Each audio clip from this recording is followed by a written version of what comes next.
नमस्कार प्रणाम, मैं आप सबको भाई संजीव रंगीला और आप देख रहे हैं संजीव रंगीला एंटरटेनमेंट। चैनल पे हैं, पहली बार आए हैं तो चैनल को सब्सक्राइब कीजिए और वीडियो को लाइक कीजिए।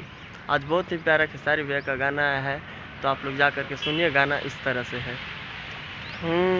अरे आज काहे धनिया तू गिल बाड़ू हो, और भीतर से इतना तू फील बाड़ू हो। अरे आज काहे धनिया तू गिल बाड़ू हो, अब भीतर से इतना फील बाड़ू हो। बोला आज पहलू हो तू कवन मजा, और बोला आज पहलू हो तू कवन मजा। लड़की बोलती है, अरे सेंट के सीसी दह कवल सहर गम कवल ए राजा।